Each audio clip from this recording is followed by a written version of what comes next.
I see nobody. Guys, can you put your cameras? See. I'll put mine on just in case any bandwidth issues happen afterwards. We might need to take them off, but we'll start with them on. Awesome, folks. Yay, thank you. I know it's early. We all haven't had our coffee yet. Thank you, Lauren. Stephanie's on the beach. It's annoying. All right, you just let me know you want to get started.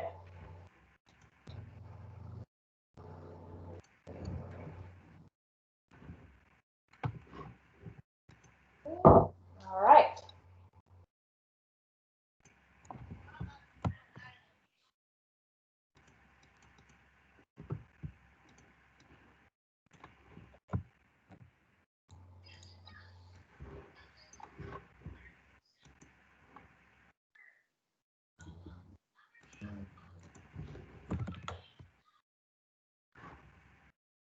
All right, can everybody see my screen? Yes, we can. Beautiful. Hi, everyone. Thank you all very much for coming today. My name is Ashley Owens. I am a networking concierge, which is just a fancy term for saying I just network for a living. I have the pleasure and the privilege of coming and talking to your group today about effective internal networking, which actually deviates a little bit from what I talked about, which is more of the B2B networking side. But I have given this course before, and it's a lot of fun, and it actually revolves around the same foundation of interpersonal networking, but really the processes and the tactical ways of being able to really grow your network within your own organization. So we're going to go through a couple different slides. We're going to have discussions. I really would love if there's any questions. Lorna, if you don't mind, because I can't see the chat, just let me know if you've got questions throughout the presentation. But I would love some feedback throughout. Awesome. And it is interactive. And I know it's early, kind of, but make sure you've got your coffee or tequila, depending on what kind of Tuesday you're having, and we will get started. Awesome. So this is actually more of a question for the audience. Can anybody tell me on a scale of 1 to 10 how stressful networking typically is for all of you? I would say 1 being the lowest. Yep, 1 being the lowest, 10 being the most. 1 for me. 1? Why is that 1? For me, because that's part of my bread and butter. I do enablement, so I'm constantly networking and talking with people.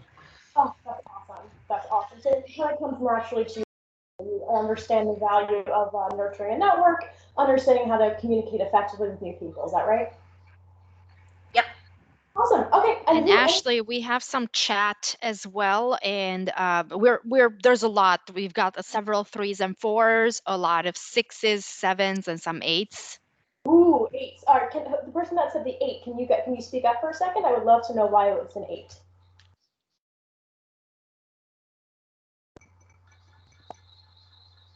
Whoever did the 8 would be awesome. The chat for just a minute. Looks like it's Diane.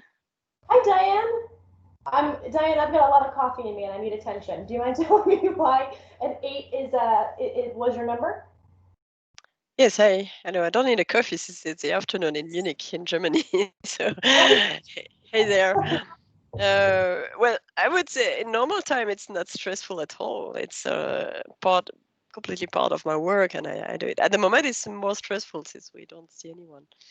But basically, in my job of success manager, it's basically the role to build the bridges between the different stakeholders on the account. So I don't think it's very it's for me it's not stressful. It's probably a vocation.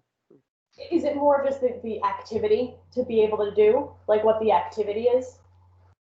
Well, activities are always about setting up meetings, aligning, communicating, giving feedbacks, find out the right person, find out the right resources, ask for help. So that's the way I'm networking within my job within the account team, but also cross-organizational. So to always be aware of who has influence or is acting in certain part of the organization. You bring up some points. I mean, there's a whole process around that we will definitely go into, but I can understand why that can be kind of stressful because you kind of have to be on the pulse of everything that's going who within the organization. And sometimes there's turnover or sometimes there's change in command. So just kind of making sure that you know who everybody is and what their responsibilities are. Is that correct? Yeah, but sorry, eight is very stressful. I understood the contrary. I understood 1 is very stressful and 10 is not. But it's the other way around. Okay, I'm sorry. Then in my case, it's I don't consider it as stressful. It's more part of my job. Perfect. Well, honestly, you brought up some really good points that we're going to go into. So thank you for your Okay, participation. then happy. And you're definitely helping me out. So thank you so much. So, and just to give you the 9. So I work I'm a software engineer, and networking is probably one of the most stressful things for me. Like, basically talking to new people is terrifying. I love working with my team and the people that I know. But if you ask me to cold call somebody, like, I will panic. Yeah, I will panic too. I hate cold calling. It's the worst. It's the absolute worst. It's like you have to pretend you're like, oh, I need something from you, but I really want to get to know you because I don't want you to think that I need something from you. So I get it. I totally get it. And there has been, when I started my career going into networking, I'm the kind of person that likes to rip the Band-Aid off. So like I'll typically jump in with both feet to get the fear out of my system. It's kind of like eating a hot pepper, right? You eat a hot pepper, you do it quickly just to get it out of your system. But I understand that fear, and I, as good as I am at what I do, I still get, choked up sometimes when I go into a big environment where I know I know nobody. So that fear is extremely valid, and I understand where you're coming from. And we're going to talk more about how to prepare yourself for those kinds of conversations, but also to like shift the way that you're thinking about why you started the conversation. So I totally get it. I used to work in custom software, and in technology, you're kind of not linear, but you're in your space, your coworkers, becomes this family that anybody on the outside is usually handled by higher ups, kind of. So I get it, and what you're saying is completely valid, and I completely understand. Awesome. All right, let's keep going. These are great topics that ladies are bringing up. So the next is, I kind of want to take a poll. Can you just put in the chat? Are you more of an introvert, extrovert, and Lorna, just let me know what the, what the kind of percentage is. And then I really would love to understand what your reasoning for wanting to network within your organization would be. So if you can throw some answers into the chat, that would be great. And Lorna, if there's anything that you can grab, just 1 or 2, that would be wonderful. Absolutely. So it sounds like we've got some answers coming in. Extroverts. There's some people who, there's a person, for example, who stated that personally they're an introvert, but professionally they're an extrovert. I love that you're a mix of both. I am a severe introvert with my family and a severe extrovert with other people. It's crazy. Could be therapy induced, but this is something that happens. Okay, and what is your reasoning for wanting to network within your organization?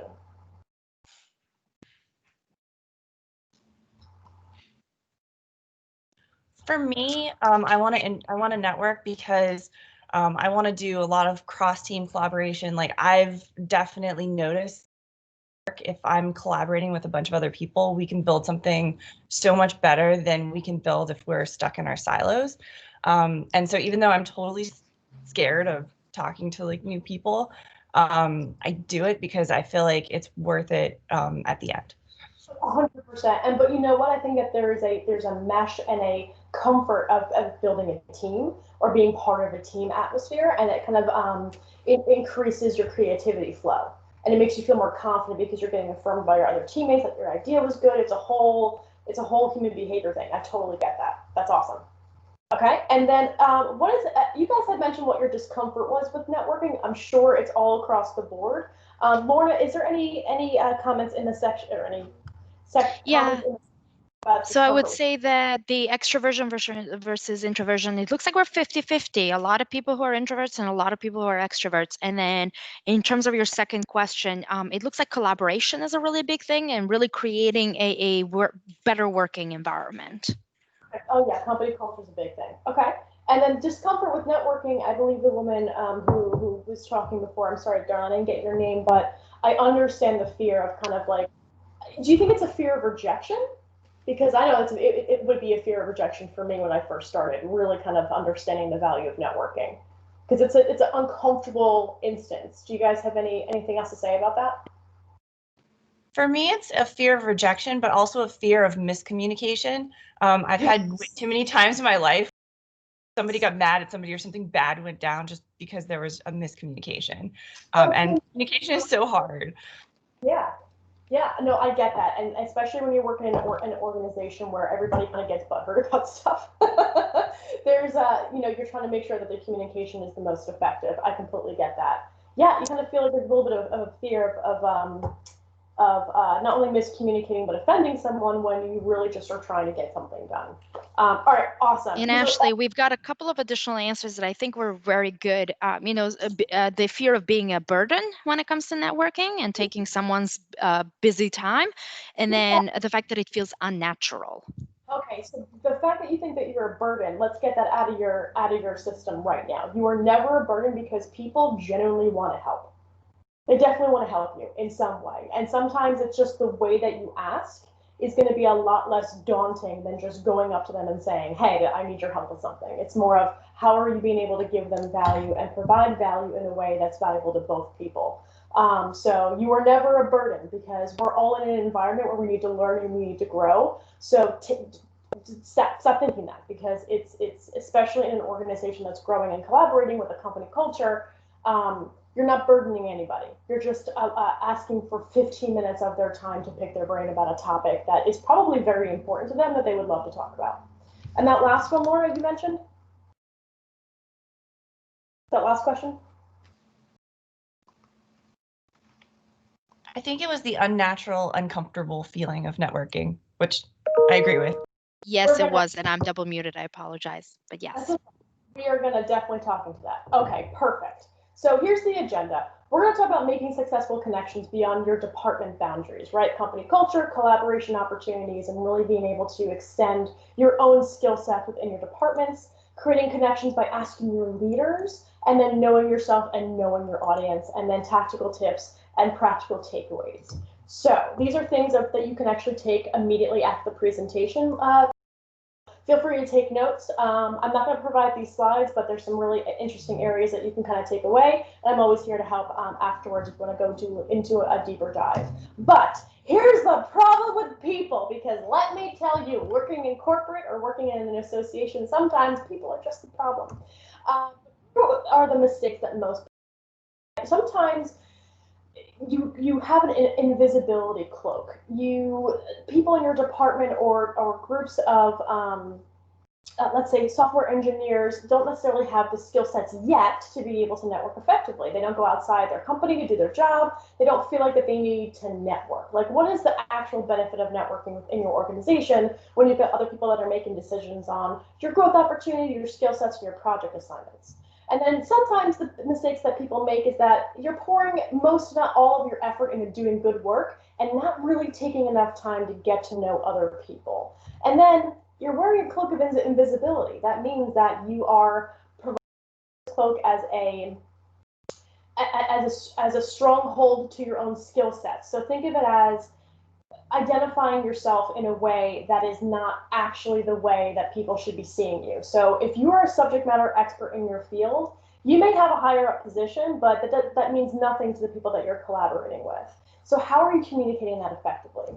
Here's what the reality is, okay, when it comes to networking with people within your organization and just networking in general. Even if you don't have this job in a couple of years, which I hope that you do, but just take this as the foundation of anyone that you want to start networking with to help your growth.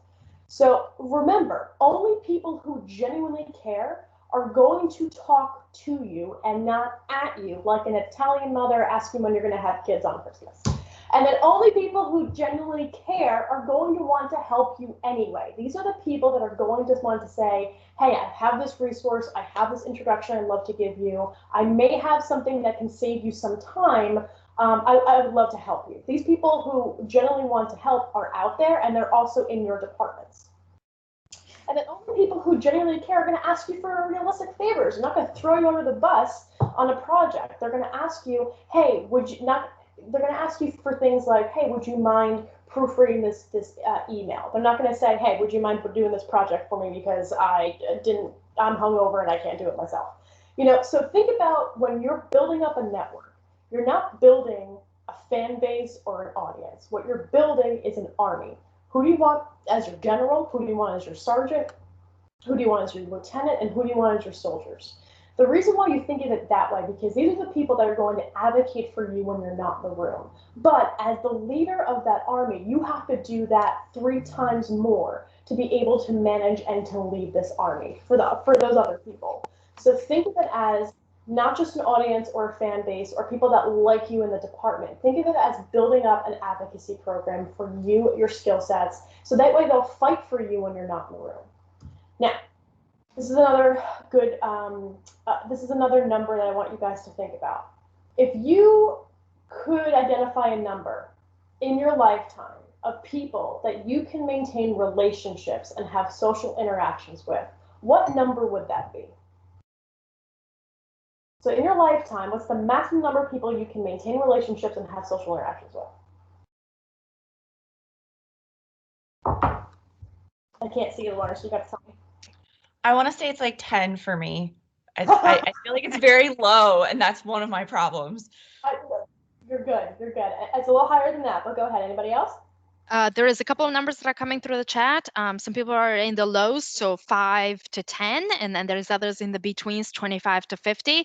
There's a couple who are pretty high, 200, 1,000. Oh God, 1,000. Jesus. All right, you like people? So the number is in your lifetime. Sorry. In your lifetime, right? That you can maintain social interactions with. So whoever said 100 was very close, or 200 was very close. The number is 150, and I'll tell you why. This is coming from a theory by Robin Dunbar, British anthropologist Robin Dunbar. According to this theory, the tightest circle has just 5 people. Those are your loved ones. That's followed by a successive layer of 15 good friends, 50 friends, and 150 meaningful contacts. 500 acquaintances, and 1,500 people that you can recognize. Now, people will migrate in and out of these layers, but the idea is that the space has to be carved out for anybody new to come in. So if you exceed 150, a network is unlikely to last long or cohere well. Now, the number is more of an average. So you can have 200, but really, if you go over 150, it won't mesh very well. And Ashley, I'm not sure if Caroline has a question. Her hand is raised, so I want to make sure that if she does. Thanks. I didn't want to jump in before because there was such a good riff going on. But when you were asking earlier about some of the things that people why they find it hard to networking, I was just curious if you have a stat or anything about maybe men versus women, because some of the responses that were coming in. I'm just curious if, there's a difference between men and women and how men network as opposed to how women network. I don't have a stat, but I have an opinion. Well, I do remember reading an article about the statistics about women networking and what women won't do while networking. And it just comes from just kind of how society kind of treats us. Well, women at networking events, and I know we're talking about virtual networking right now, but this is coming from the article that I read, is that typically women won't go up to other women at networking events. And I tested this theory for about 2 weeks. And I looked around at different events that I was going to before the pandemic, and I looked at the way that women walked within the room, who they went to first, and I just observed, and they were absolutely right. Women don't go up to other women at events typically. Men usually just expand in the space because maybe they have no fear, whereas we women have a little more of not a stigma, but a self-conscious driver in working a space. What I will tell you though is that I found myself not talking to women. And that had nothing to do with the fact that I didn't want to talk to women, but I find myself going directly to a powerful man and what I conceived as a powerful man when I was working in sales, because that was my driver, which was wrong, which was absolutely wrong. Women, in my opinion, are better at networking because they think about the personal attributes and how to connect people deeper than just the need that this person has. So I personally think that women are better at connecting. Men are better at making the business connections about a need and how that person can fix it. And then there are people that are good at both. I find that women are better at networking because they know how to nurture. They know how to nurture a relationship. They take the next extra step to really try to help them, where men are a little bit more transactional. That's just my opinion. I'm sure there's stats around there, but that's what I've been seeing in the years that I've been doing and working as a network. Does that help? Okay, cool. All right, so now we're gonna go into communication, okay?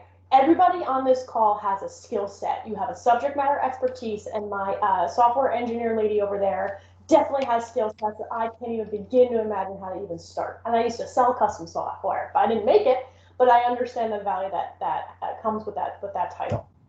So let's go into something called story time. So everybody knows who Paul Revere is, right? You all know Paul Revere. He wrote from Boston in 1775, sounded the alarm. The Revolutionary War had begun, and he raised a militia, especially for people that are out in Germany. My Germany friend out there, Paul Revere is pretty famous in the United States. But not many people know who William Dawes is. William Dawes did the exact same thing, except he rode south, which really didn't matter. But history remembers Paul Revere. The reason why history remembers Paul Revere is because Paul Revere was an information broker. An information broker is a person who occupies a key role in a social network by connecting unrelated groups of people. So because he targeted well-connected people during his ride, his news spread wildly and quickly. William Dawes was not an information broker, so he didn't know what doors to knock down on when he entered that small town. So the moral of this story is take into concept with your own skill sets. If that information isn't delivered to the right people, you might fall into obscurity like William Dawes. So the person who mentioned that they feel like a burden, don't feel like a burden, because nobody else is going to give you the opportunity to showcase your own skill sets, especially in an organization. That's just how it is. I used to work for eBay Enterprise. It had a lot of red tape around everything, and you had to be able to be heard. Same thing with your own skill sets and your drivers, which we're going to talk about shortly. Make sure they're getting in front of the right people. So here's how to communicate effectively. So as you are building up the kinds of people, we're going to go into who to network with effectively. Here's what you really want to make sure that you are doing while you're communicating. Something called making your name memorable. I'm not saying walking into a conference room or going into a Zoom room and peacocking it, right? Nobody likes that person. But you want to give yourself permission to engage in a way that's a bit vulnerable. Not in a way that, like, you're crying about your kid having measles, or, having your cat jump up and scratch your face. Like, make yourself memorable by being a little bit vulnerable. Maybe there's some project that you're working on that you need help with, and you're saying, look, I really want to learn more about this. Do you have any advice for me? With your own teammates. Communicating in a way that's a little bit vulnerable takes away the stigma of feeling that you have to be so rigid all the time, and it takes away the pressure of having to perform. It makes you human. You always want to end a conversation with the future in mind. As we go through the kinds of people you want to network with, really keep in mind the fact that every conversation really should have an action item at the very end. That's how you start to nurture the conversation and that you're talking with.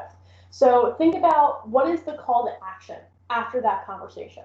Not like, oh, we're going to follow up with an email. Think about what your call to action is, or create a call to action. This allows that person to see the value that you have in your skill sets, but also the good collaboration opportunities are actually being executed. You always want to plan structured next step as you're communicating and networking within different people within your organization, your boss's boss, or whatever it may be. You always want to make it as easy for people to not say no. So if you plan structured next step conversations with an agenda, keeping track of what you've talked about, that allows you to have more fuel to the fire when you're having these conversations. Always recognize storytelling opportunities. How many times do you go into a meeting and somebody kind of gives people an explanation about what they do and what their skill sets are? It sounds so scripted and so boring. But if you go into a conversation with a story, think about how there was a need and how you fixed it. That actually sticks in somebody's mind way more than just kind of telling people what you do.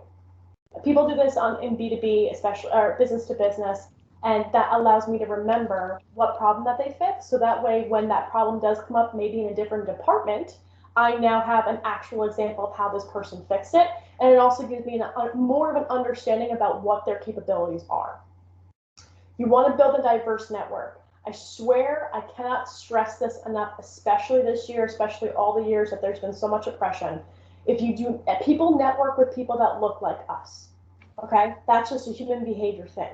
I challenge you to jump into a different organization, a different group, a different affiliate group within your organization, and start asking questions. How can you help them? How can you bring value? How can you advocate for them? This allows you to be more diverse. And the reason why a highly diverse network is so important is because it can help you maintain and develop a more complete, creative, and unbiased views of issues. And then when you trade information or skills with people whose experiences differ from your own, you're now providing one another with a unique and an exceptionally valuable resource. So think about diversifying your network as you start to build and talk to people within your organization.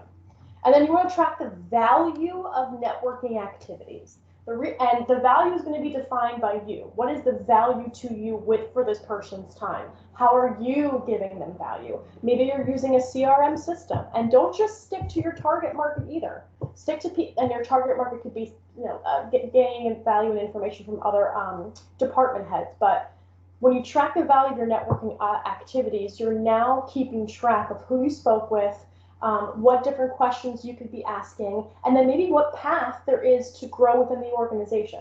That value is important, and being able to capture it also creates a better, more structured conversation for the next person that you talk to. Here's the reality, okay? Networking is the most important groundwork that you do. Networking inside a company is it's the most profound thing that you can do, and it's not just for yourself. Building a web of strong relationships up, down, and across your organization is invaluable for any projects and tasks that you could hope to accomplish, especially inside large organizations. And then a broad web of relationships provide a wealth of information and serves as a connection that enables you to get stuff done, because that's really what companies want. They want you to get things done. And if you get them done faster and more efficiently and collaboratively, it allows the departments to come together into one big happy family. And then networking internally will make your working environment much more pleasant, and it will influence dramatically the teamwork spirit within the organization and to enhance your career. Is there a question? Yeah, cool. So here's the main theme about networking.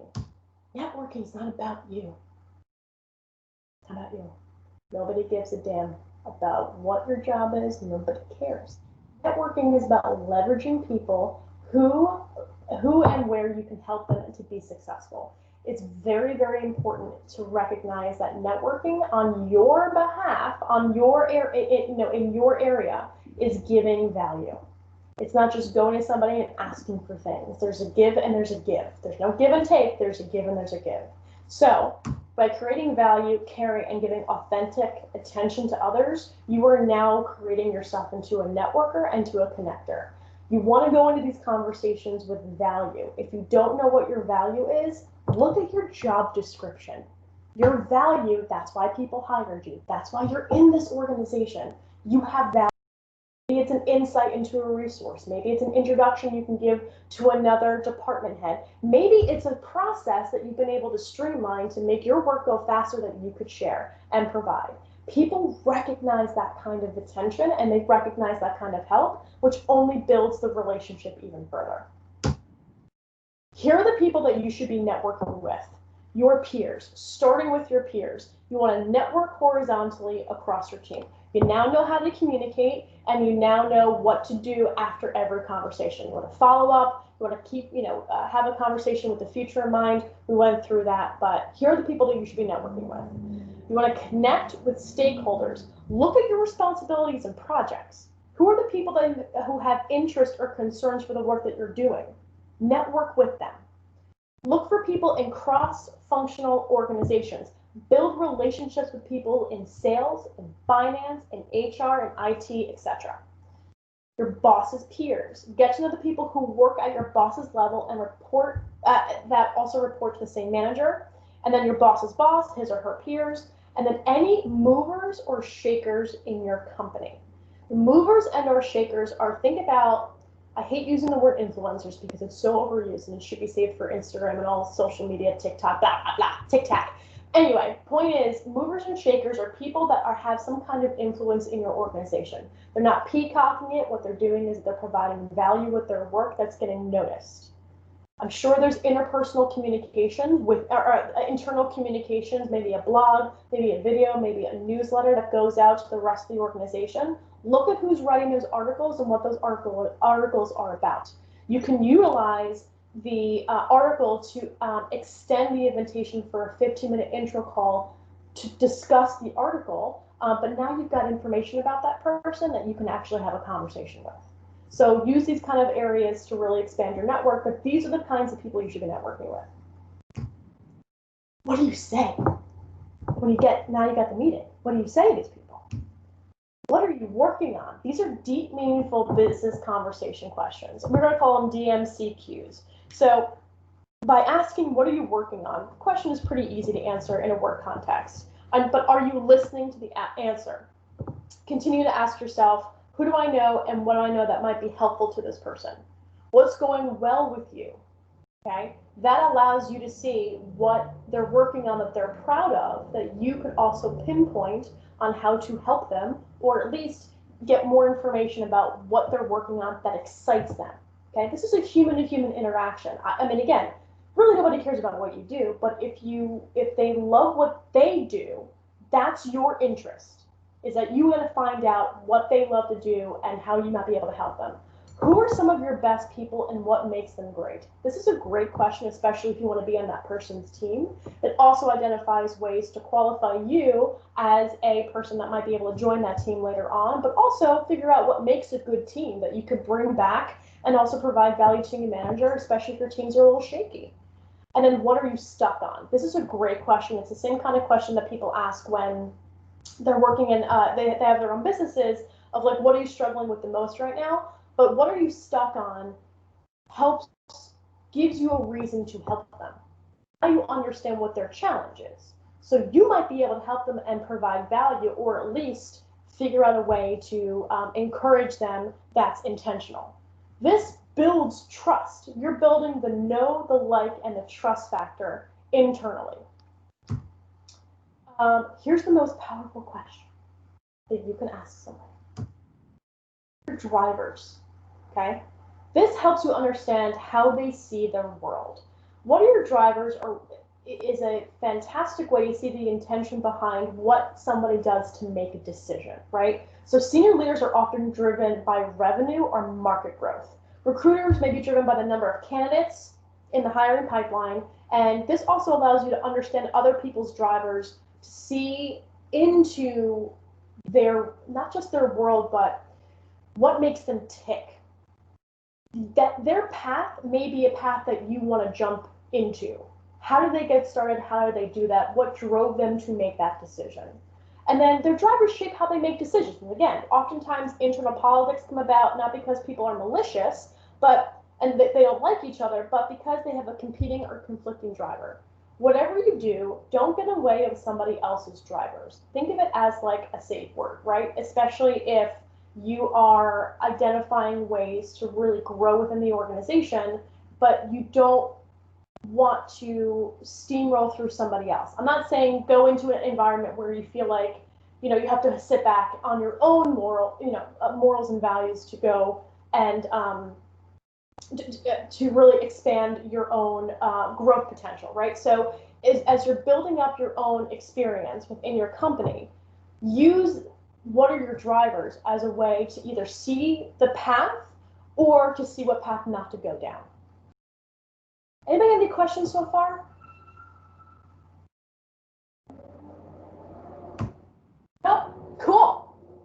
Knowing yourself and knowing your audience. Now, when I was working for eBay Enterprise, let me go back. My background, I had 18 jobs after graduation. I never got fired. It was always mergers and acquisitions and budget cuts. I worked at companies like eBay Enterprise, Navport, which gathered data for oil and gas. I worked in IT staffing. I sold custom software. I was a personal assistant to 2 celebrities in New York, another personal assistant in Pennsylvania. I've basically done a ton of stuff. However, it was 8 to 9 to 10 months in between, not in between, but for every position. So I was able to talk intelligently to these positions. However, I had no idea what my skill sets were because I was bouncing from job to job, not because I wanted to, but because of things that were out of my control. So as I was learning what I was going to be good at and what positions I wanted to apply for, I took something called the DISC assessment or any kind of emotional intelligence assessment. The reason why that was important because I was able to see what I would, on paper, what I would never be good at and what I would be amazing at. And I decided to stop tripling down on my weaknesses to try to overcome every single weakness, but really triple down on my strengths. This showed me in black and white what I was going to be good at and what I was not going to be good at. So I was able to see my skill sets in more of a clear path. This significantly helped me in my decision making because I knew that I kept spinning my wheels on certain things where I felt like I needed to be good at everything and I would never be good at that one thing. This showed me how to do that. So take this into consideration with your own teams. Crystal Knows is a tool that you use that uses a DISC assessment to identify what your profile is in emotional intelligence using LinkedIn. The DISC, again, I'm not a DISC expert. I use it when I train my clients, but it really allowed me to see where my skill sets lie, but also identifying networking activities based off of my personality. So I knew what to triple down on. It's very helpful. I'm just kind of giving you an idea so that yourself and your audience. And then how are you one-on-one in crowds, right? When we talk about the introversion and the extroversion, there's really nothing different between the two, and I'll tell you why. The only difference is the transmission of energy, right? I'm not talking about crystals. I'm saying more of if someone goes into a room and they can work the room but absolutely hate it, their energy gets depleted. Extroverts will go into a room and their energy gets fulfilled. So it's nothing to do with someone being shy or anything like that. It has more to do with the transmission of energy. And then again, tripling down on your strengths. But let's talk about how to communicate between introverts and extroverts. So introverts connecting with extroverts, really pay attention to how to communicate with those kinds of people.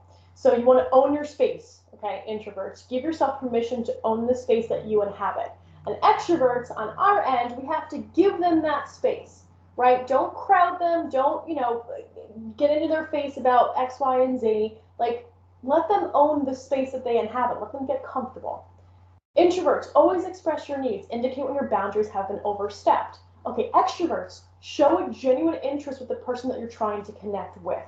Introverts are better networkers because they listen and they have intention behind what they talk about. So, extroverts, we are show ponies. We jump around and get energy and have way too much coffee in our systems mostly at all times. We know how to think at a very fast pace and we're able to troubleshoot through personalities. We've got skill sets, but introverts are very methodical in the way that they communicate and they're thought-provoking. So, how do we expand on both of those skill sets? We work together. Accept discomfort, my introverts. Communicating your needs to someone might make you uncomfortable, and that is okay. It's valid. Your feelings are valid. Now, just have to shift in the way that you think about how you react to those feelings. Extroverts, use email communication or any kind of online communication to talk with introverts because it gives them time to think about what they say and they can communicate more effectively that way. Popping up into a cubicle or popping up into a Slack channel or an online communication, do it gingerly, but do it with intention. Introverts, connect and collaborate with extroverts because I promise you it isn't a battle. If you suggest an alternative way for the interaction to go down, make the decision together. Think about communicating like a team. And then extroverts. Invite an introvert for a coffee, a virtual coffee, or a lunch, or a walk outside, or anything activity that involves interacting in small groups. One-on-ones are really good with introverts, but if you do small groups between 2 and 3 people, it kind of removes the pressure of being able to talk to everybody all at once, because 2 other people may talk, they listen, they wait until they have that conversation where it's, wait until they can interact in that conversation. So as you guys are communicating with each other, think about how you can work together collaboratively to communicate effectively. Steps, as I have my phone. Planning your work and working your plan. You want to do your homework, you want to honor people's time, you don't want to talk too much, and you want to be a good networker. But this is how to be more visible. Have a networking meeting once a week. It can be with your team. It could be having somebody come into your little group or your business unit and get introduced and make it about them. Maybe write an article about somebody new and spotlight another person within your department to really showcase their skill sets. Networking and advocating for somebody else is a networking activity. An informational interview is a fantastic way to ask for that meeting. What you're doing is that you're asking them for advice or asking them about their position and what makes them tick, and that's an informational interview. Or you can do it by maybe creating a podcast. I've had an opportunity to work with Insperity, and they are an HR company, and within their departments, they have a woman-based podcast, and they interview women, and they bring all of the organization members together to listen to an extraordinary woman talk about their journey or a specific topic. This now brings an outsider to come in to learn more about leadership, networking, negotiations, whatever it may be, but they have a commonality because they've all been in the same webinar together.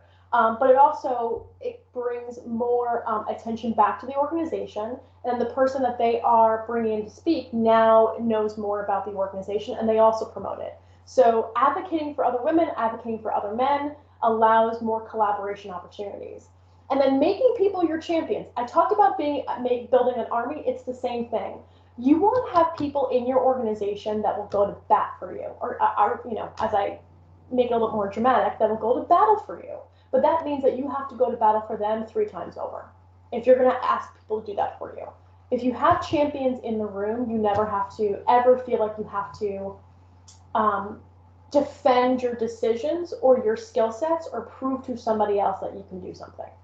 So building an advocacy and allowing people to come in and be naturally curious really, really helps that opportunity. So here's pro tips. We want to talk about participating in external and training and events. Great opportunities to meet colleagues from other departments, divisions, or geographies. We've talked about that, but this is what you guys are doing right now, and having me come in is exactly what you should be doing. Besides me, it should be other areas, especially in building up different skill sets, but this is a fantastic opportunity to network within your organization. And then you want to be a supporter. You want to support your colleagues' good causes by attending, volunteering, donating to other nonprofit organizations. And then this shows commitment and a real interest to build relationships with your colleagues. You're being a supporter for things outside your own organization. Being a connector. Connections don't have to be work-related. They can be personal related. I'm not saying go in there and be a matchmaker for Chad and Karen. Like, we don't want to have them having babies. But my point is, if you're putting people together, match them off of personality first before you match them off of skill sets. The reason why is because people work with people that they know, that they like, that they trust. And if you can get to the know, to the like, the trust will come after. You want to celebrate others, right? Have you ever celebrated other people's accomplishments, or have you just waited for things to happen to you? You can use LinkedIn. You can use that spotlight article we were talking about internal blog. You can celebrate them by putting out an email communication to say congratulations on your promotion, or doing something that advocates for them. Networking is not about you. It's about the value you can bring other people. So think about starting to celebrate not just the people on your team, but if somebody gets promotion outside of your department, give them a call. Send them an email and say, I'd love to learn how you got the promotion. Congratulations. I'd love to learn more about you. Turn it into a habit, because you will create a name for yourself as a real team player. Everybody would want to seek your company. They would want to talk to you about what they're working on. Be a naturally curious person. Time block, we all know how to do this. Video conferencing is what we're working on. But do a thank you email or a note after every 15-minute introduction conversation that you have. The reason why is because your trash brain will forget to talk to that person a couple months ago, but with a recap and a follow-up afterwards, you can easily search through your emails and recognize what you spoke about, and also use that as another fuel when you ask for a second meeting. And again, connect with them on LinkedIn. I know everybody's working within their own departments and within their own companies, but LinkedIn is a very, very, very powerful tool. And if somebody is, and the features that LinkedIn has can really expand your own opportunities to, it can really expand your engagement, but it also is a way for you to be very thought-provoking. As you build up your own network within your company, you want to celebrate those people that you have the pleasure and the privilege of networking with on a platform like LinkedIn, because it advocates for them, their network sees it, your network sees it, and now you're all communicating in a way that's not so rigid within your own organization. So utilize LinkedIn as a tool to celebrate your teammates, cross-promotion opportunities, webinars, things that are going on. That also creates a really good company culture, so that way you don't feel, again, so rigid. Yay, because we're done now. I went through that fast. All right, so networking is a marketing activity, not a sales. So I know somebody mentioned that they feel very icky about networking or feeling like a burden.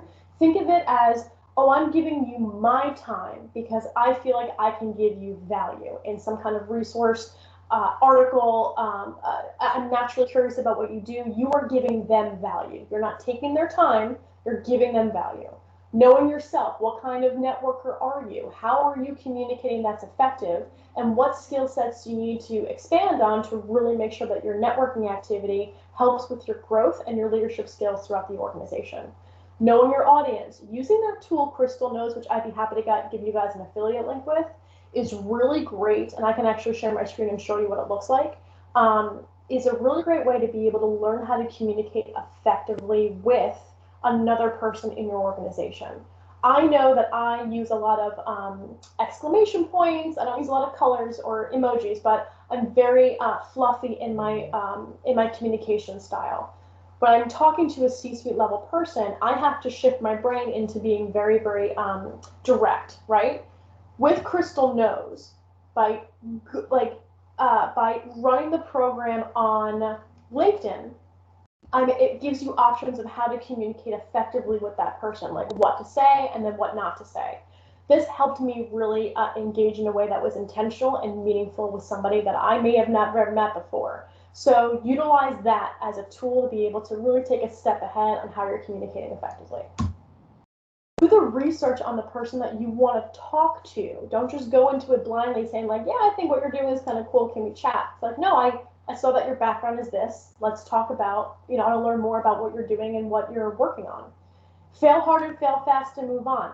I understand you're all working within your organization, but sometimes in order for you to troubleshoot through different personalities, you've got to put your foot in your mouth and get over the fear. I cannot tell you how many times I've been called to HR just because I gave my boss a really funny mug with, I had a cone head on. He loved it. And then some jabroni didn't really like it very much, so I thought it was funny. But my point is that you understand the boundaries of the kind of communication that you can have within your organization.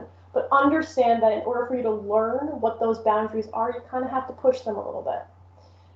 Plan your work and work your plan. Have networking meetings every week, every month. Have something that is consistent so you can get used to asking those DMBCs, those deep, meaningful business conversation questions, and being able to communicate effectively.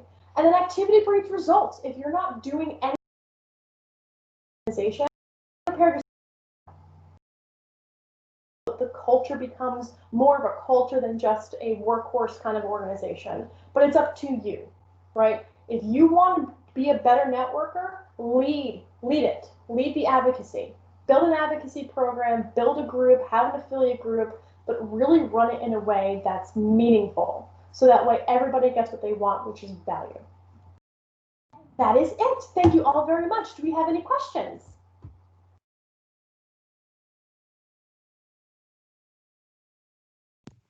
Doesn't look like we have any yet. If anyone has any questions, feel free to speak up. I'm looking through or put them in the chat. I have one quick one. What are your, I don't know if you know about like Slack apps like Donut that randomly pair people together? Oh, I've never heard of Donut, but I like Slack. Slack does a really good job of being able to communicate personally, but Donut matches you up with other people in the organization? Yeah, it just takes all the names and like it'll give you, every week, like, oh, it'll pair up two people and you can choose whether you want to actually have a conversation or not. It just kind of gives you its suggestion. I find it weird, but that's just me. Maybe it's just me. Because you're gonna meet people in your lifetime that aren't. So what? Good. Be uncomfortable. And I'm not trying to say that to be mean. I'm saying that like I want people to be uncomfortable because you're gonna learn so fast what questions to ask when you're uncomfortable.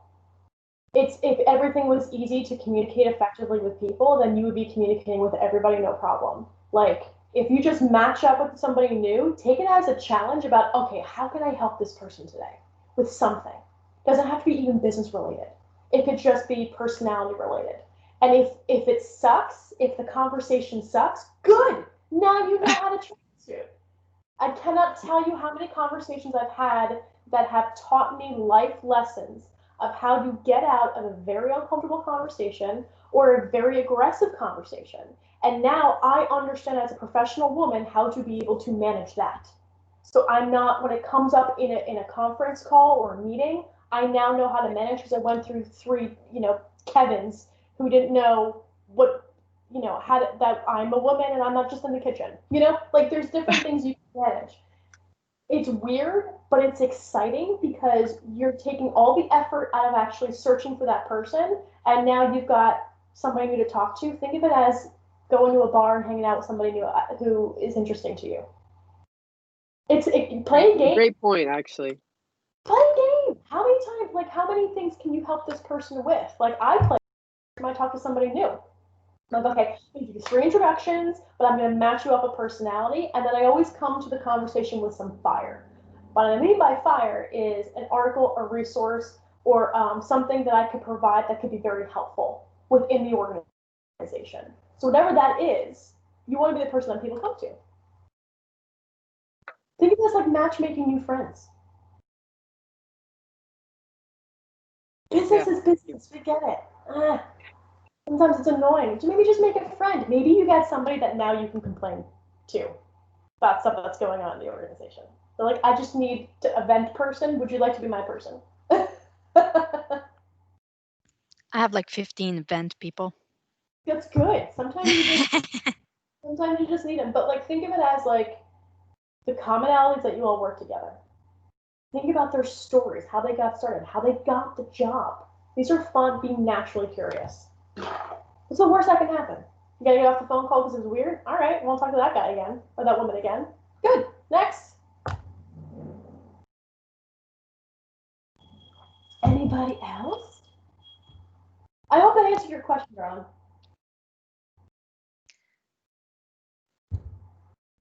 I guess mine is more around like the communication piece, as far as there are some people that you're trying to network for obvious reasons because you need something from them, right? Yeah. And they will ignore you and ignore you and ignore you, and you keep trying to figure out what did I say in my email or whatever, because you try to connect with them, right? You're trying to get a hold of them and you're not succeeding. How do you think about that before you get there? Because that's like the worst thing, right? To me, I don't mind talking to the person, but it's when I can't get them to connect with me. So it's all about the ask. I can compare it to reaching out to somebody on LinkedIn, right, that you want to connect with in some way.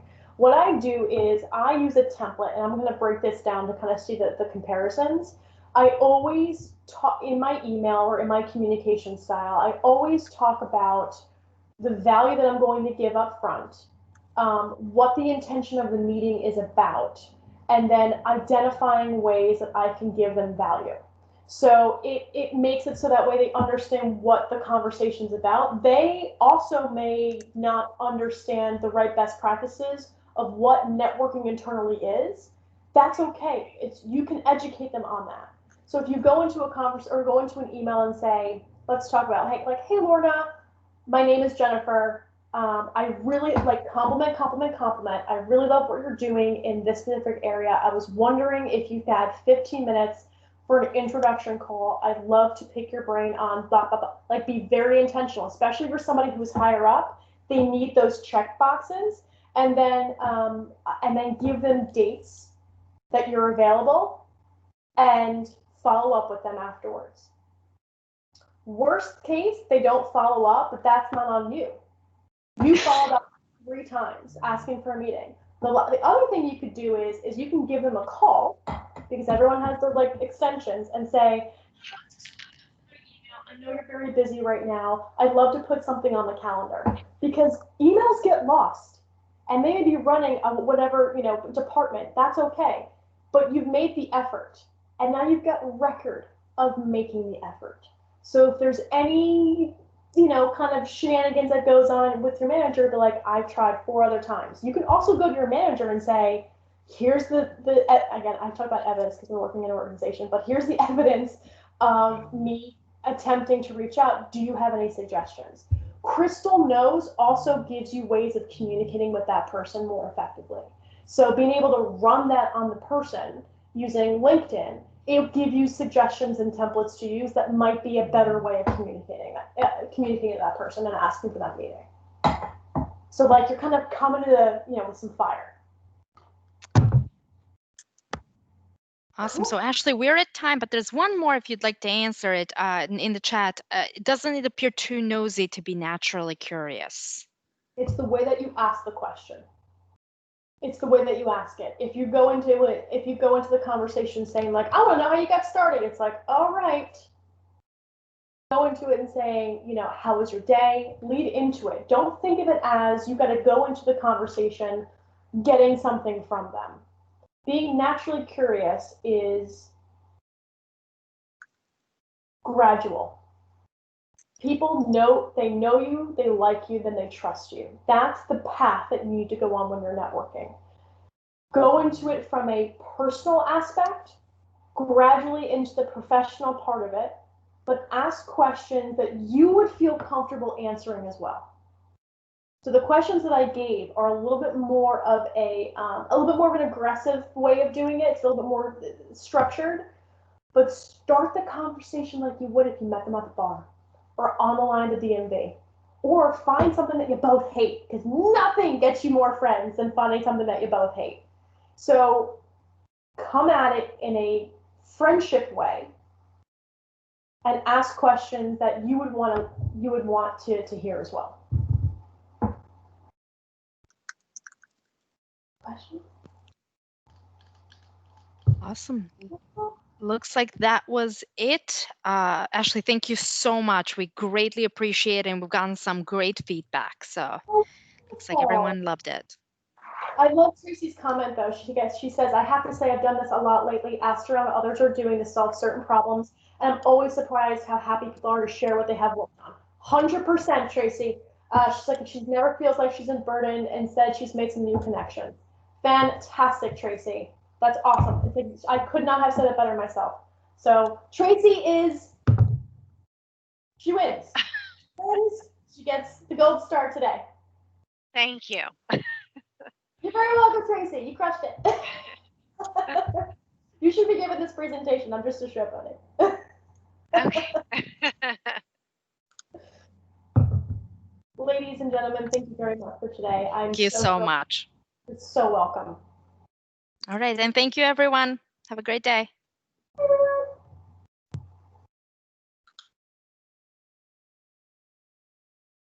Thank you. Bye. Bye. You're all so welcome. Welcome.